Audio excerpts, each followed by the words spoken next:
Alright, so now I'm going to show the trach suctioning procedure. I'll start by grabbing my saline. I will check the expiration date, remove the lid. I will grab the catheter tube and replace the saline. Then I'll grab my tube, wrap it around.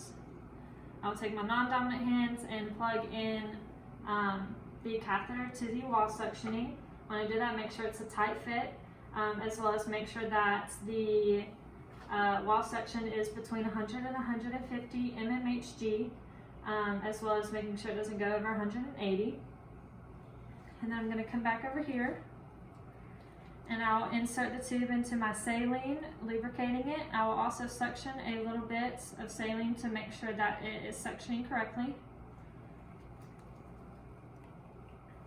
Then I will remove the trach collar, as well as ambulate, grabbing my ambu bag, making sure it's at 100% FiO2. I will ambulate and give the patient 5 to 6 breaths over 30 seconds. Alright, and then I will begin suctioning. I will insert the catheter,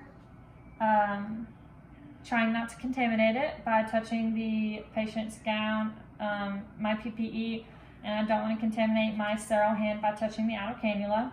And I will make sure the best way to for catheter insertion is to line it up with insertion. So I will slowly go in, not contaminating it. I will insert it until I feel resistance or the patient coughs. Once that happens, I will pull back a centimeter or half an inch, and then I will begin suctioning. After that, I will slowly pull the catheter out, rotating it back and forth, as well as making sure I don't take longer than 15 seconds to pull it out. As I'm pulling it out, I will encourage the patient to breathe, to cough. And then I will again ambulate after every suctioning. I will also wait a minute between each suction pass before starting the next one. So I'll make sure to dip this in again. And then I will go to my second one, slowly inserting it.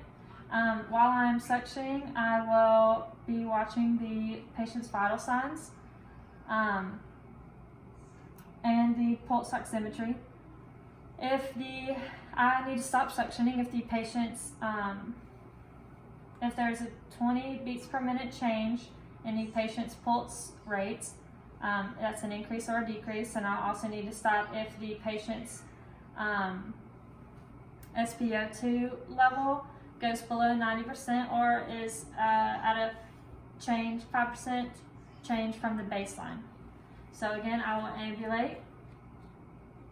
I'll wait another minute, and I'll go in for my third suctioning.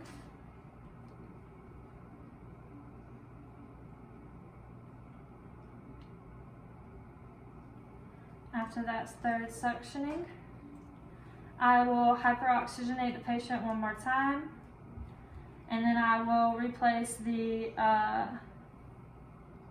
O2 therapy as well as the trach collar. And then I will remove my sterile gloves with the catheter inside the sterile gloves, and then I'm done.